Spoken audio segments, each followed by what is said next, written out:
Les autorités syriennes viennent d'annoncer la fin des opérations militaires avec succès contre les fidèles du régime déchu de Bachar el-Assad dans l'ouest du pays. Que s'est-il réellement passé ces 4 derniers jours en Syrie? L'Orient le Jour fait le point. Les violences survenues jeudi sont les plus graves depuis la chute du régime Assad le 8 décembre dernier.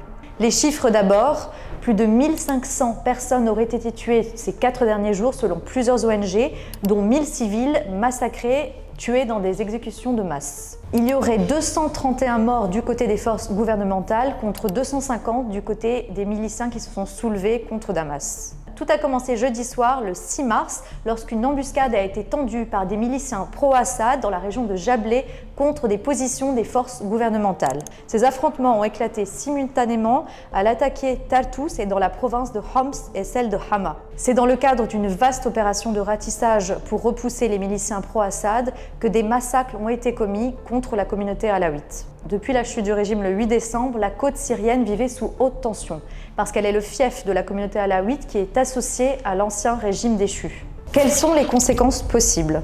Il faut savoir que le président syrien Ahmad al-Shara est dans une position extrêmement compliquée. Tout d'abord, la Syrie est un pays en ruine. Les sanctions internationales n'ont toujours pas été levées.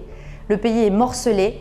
Israël menace d'envahir le sud pour protéger la communauté druze et les Kurdes au nord et à l'est refusent de se soumettre à Damas. Face à ce coup d'État manqué, Ahmad al-Shara a dû mater l'insurrection, mais fait face aujourd'hui à de nombreux défis. Sa priorité aujourd'hui, éviter la guerre civile. Il a d'ailleurs envoyé plusieurs messages d'apaisement en ce sens.